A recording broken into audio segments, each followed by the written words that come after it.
Africa के जंगल की beauty के सामने खड़ा हूँ। तो सर अपनी तस्दीक कर लीजिए, यहाँ आके मुझे भी एक दफ़ा यही महसूस हुआ था कोई नई दुनिया है, नया जजीरा है, कोई नया लैंड है जहाँ पे इस वक्त मैं आया हूँ। आज की वीडियो में आपको नज़र आने वाली म्यूटेशन अफ्रीकन मकाओ, ग्रे, काकाटू और दीगर ऐसी खूबसूरत और नायाब नस्लें कि जो आपने शायद के देखी हों। और यहाँ आके मुझे भी वाक़अतन महसूस हुआ कि सिबगतुल्लाहि वमन अहसनु मिनल्लाहि सिबगा के सारे रंगों से खूबसूरत रंग जो है वो अल्लाह का बनाया हुआ है। और यहाँ अल्लाह के बनाए हुए बेशतर रंग जो हैं ना सिर्फ अपने मिसाल आप हैं, बल्कि देखने वालों की आंखों को सुरूर और दिल को सुकून अता करते हैं।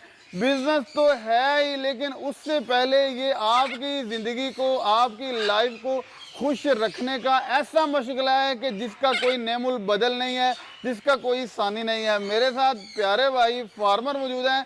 सबसे पहले तो मैं उनको खराजे अकीदत पेश करता हूँ कि अल्लाह ने उनसे ऐसा काम लिया है कि दुनिया के एक बड़े ही प्यारे फार्म में पाकिस्तान के अंदर, और पाकिस्तान के किस शहर में है ये भी आपको अभी बताने वाले हैं कि आपको ये नज़ारा कहाँ से दिखाया जा रहा है। सारी वीडियो में आपको डिटेल से मालूमात दी जाएगी मकाओ, अफ्रीकन मकाओ और ग्रे पैरेट, काकाटू और बहुत से ऐसे खूबसूरत पैरेट्स के वाले से आपको मालूमात दी जाएगी जो आपने ना सोची होगी, ना देखी होगी, ना आपको इधर को एहसास होगा।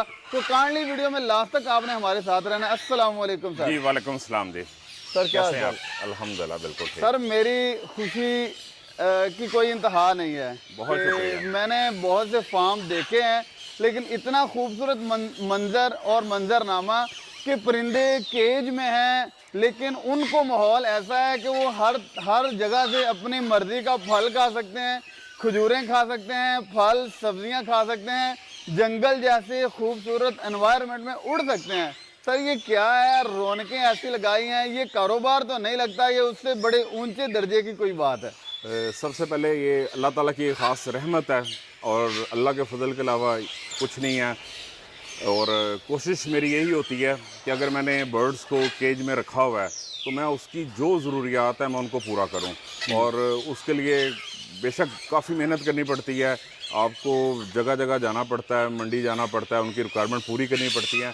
लेकिन अल्हम्दुलिल्लाह आप देखेंगे कि मेरे पास जितने भी बर्ड्स हैं इनके कलर आपको शार्प मिलेंगे, इनकी न्यूट्रिशन जो इन्हें रिक्वायर्ड है वो अल्हम्दुलिल्लाह वो पूरी है। और एक से बढ़ के एक एक्टिव बर्ड है अल्हम्दुलिल्लाह। और इसमें जो बर्ड हैं ये भी ज़्यादातर अडल्ट नहीं है, 3-3 साल के बच्चे हैं और ये मेरे अपने सारे फार्म की ब्रीड है। और मेरी हमेशा कोशिश होती है कि मैं अपने फार्म के बर्ड्स को रिटेन करूं और फ्यूचर ब्रीडिंग में उनको लेके जाऊं। सर मकाओ में इतनी खूबसूरत म्यूटेशन, इतनी हेल्दी म्यूटेशन, और फिर उसके बाद ग्रे में सर कितना अरसा पहले इस शौक़ और जुनून का आगाज़ हुआ था और ये कम हुआ है, ख़त्म होने पे है, या कि अभी इसकी कोई इंतहा नहीं है? देखें, आखिरी चीज़ का पहले जवाब देता हूँ, इसकी इंतहा कोई नहीं है। ये तो ऐसा शौक़ है जो आगे से आगे अल्लाह ताला की बनाई हुई खूबसूरत चीज़ें इतनी की ज़्यादा हैं पैरट्स में कि आप एक लेते हैं तो उससे बढ़कर दूसरी चीज़ मौजूद होती है। और हर अल्लाह ताला का बनाया पैरट उससे दूसरा उससे ज़्यादा खूबसूरत लगता है। मुझे कोई 26 ईयर्स हो गए हैं बर्ड्स फार्मिंग करते हुए।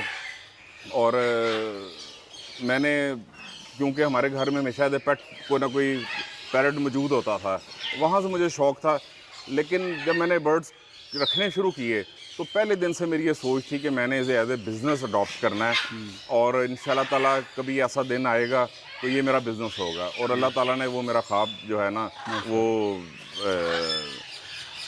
पूरा कर दिया और अल्हम्दुलिल्लाह मैं अब इसे एज ए बिज़नेस कर रहा हूँ। सर इससे पहले कि हम बात को आगे बढ़ाएं, अपना तारुफ करवा दीजिएगा, लोकेशन से आगाह कर दीजिएगा। सैयद ज़ुबैर अनवर मेरा नाम है और गुजरांवाला में ये फार्म है। बेसिकली मैं लाहौर का रहने वाला हूँ, लेकिन क्योंकि मैं जॉब यहाँ पे कर रहा था और बड़ी अच्छी कंपनी में मैंने मैक्सिमम पोजीशन तक, जनरल मैनेजर तक जॉब की है और बड़ी अच्छी जॉब थी। लेकिन मेरा जो परिंदों का शौक़ है उसने मुझे जॉब छोड़ने पर मजबूर कर दिया। और अब मैं सिर्फ अपना बर्ड्स का जो फार्म है, ये मेरा प्रोफेशनल ब्रीडिंग फार्म है, मकाओ ब्रीडिंग फार्म, और मैं इसे रन कर रहा हूँ। सर मकाओ के अगर हम बात करें, आपके पास कितनी म्यूटेशन है मकाओ में, कौन कौन सी हैं, कितना बर्ड है और कितने कितने अरसे का बर्ड है? मेरे पास मकाओ की 4 स्पीशीज़ हैं। ज़्यादातर मेरे पास ब्लोन गोल्ड है, फिर उसके बाद ग्रीन विंग है, फिर मेरे पास स्कारलेट मकाओ हैं और रेड फ्रंटेड मकाओ हैं। ये सारी इस मकाओ की स्पीशीज़ हैं। म्यूटेशंस जो हैं मकाओ की बहुत महंगी हैं, तो अभी म्यूटेशन में कोई बर्ड नहीं है। म्यूटेशन में जाना हो तो वो वर्ल्ड में बहुत रेयर है, और पाकिस्तान में स्पीशीज और म्यूटेशन इनमें क्या डिफरेंस होता है? देखें, जैसे मकाओ एक मेन बर्ड है, उसके अंदर मुख्तलिफ कलर्स हैं। जो मुख्तलिफ कलर्स जो नेचुरली वाइल्ड में पाए जाते हैं उनको स्पीशीज़ कहते हैं। अच्छा, और अच्छा, म्यूटेशन वो जो होती कुदरती है, bird है। कुदरती म्यूटेशन वो होती है जो over a period of time wild के अंदर अल्लाह ताला की तरफ से डीएनए में चेंजेस की वजह से अपना कलर डिफरेंट कर लेती हैं। तो जो नया वाइल्ड- रंग निकल नया आता रंग, लेकिन वो वाइल्ड में सर्वाइव नहीं करता, क्योंकि वो रंग अलग होता है, वो आसानी से, उसका डीएनए चेंज होता है। हाँ, डीएनए बेसिकली नेचुरली चेंज होता है, इंसान नहीं कर सकता। तो वो एक आधा बर्ड बन जाता है। वो जंगल से अगर इंसान के हाथ आ जाए तो फिर उसको मिक्स करके तो कुछ चीज़ें बनाई जा सकती हैं। और म्यूटेशन की डेफिनेशन ये है कि ऐसा बर्ड जो आगे ब्रीड कर सके। जो बर्ड आगे नया कलर तो आ गया लेकिन वो ब्रीड नहीं कर सकता, वो म्यूटेशन में नहीं आता। सही है। और काकाटू और दूसरा ग्रे जो पैरेट है, इसमें कितना बर्ड है, कौन कौन सी उसमें म्यूटेशन है? ग्रे में भी 3 तरह के मेन बर्ड हैं। एक टिमी है, वो साइज़ में छोटा होता है। एक आपका अफ्रीकन ग्रे है, नॉर्मल साइज़ का। एक कांगू है, कांगू का साइज़ ज़रा बड़ा होता है। और ग्रे की जो म्यूटेशंस है वो बहुत रेयर पाई जाती हैं। इसमें ग्रे टोटल वाइट कलर का भी हो जाता है, जिसे अल्बाइनो कहते हैं, और इस तरह ये मुकम्मल रेड भी हो जाता है, इसे रेड फैक्टर कहते हैं। लेकिन ये दोनों बर्ड पाकिस्तान में मेरी इन्फॉर्मेशन के मुताबिक किसी के पास मौजूद नहीं है। रेड कलर कुछ बर्ड्स पे है लोगों के पास, लेकिन वो भी म्यूटेशन से नहीं है, वो लिवर डिसऑर्डर से है। और म्यूटेशन में एक और बात बता दूं, ये बेसिकली एक डिजीज़ ही होती है, लेकिन इसमें सर्वाइवल के चांस, सर्वाइव हो रहा होता है बर्ड और आगे फर्दर ब्रीड कर सकता है। जैसे आप इंसानों में देखें कि अक्सर जिसको हम आम जुबान में कहते हैं फुलवैरी, कुछ ऐसे होते हैं जिनपे स्पॉट्स लग जाते हैं वाइट, बर्ड्स में उनको पाइड कहा जाता है। अगर वो जो फुलवैरी वाले बच्चे हैं या वो उनको आपस में आप अगर वो उनकी शादी हो जाए तो आगे जो बच्चे आएंगे वो भी उन जैसे हो अब जाएंगे। बस औकात उनके वो और तरह के होते हैं, होती फुलैरी है लेकिन वो और तरह की होती है। जी। सही है। अच्छा सर, बिजनेस के पॉइंट ऑफ व्यू से शौक तो एक हद तक होता है भाई, जी। इससे आगे सारा बिजनेस होता है। तो पाकिस्तान में इन हालात में बिजनेस के हवाले से काकाटू, ग्रे या मकाओ कैसा बिजनेस है, कहाँ तक किया जा सकता है और आप कैसे कर रहे हैं? देखिए, इसकी कोई लिमिट नहीं है। लास्ट 4 to 5 ईयर्स में लोगों ने बड़ा काम किया है। उन्होंने सोशल मीडिया पे इसकी बड़ी अवेयरनेस दी है, और इस वक्त हज़ारों नहीं लाखों लोग इस बिज़नेस से मुंसलिक हैं।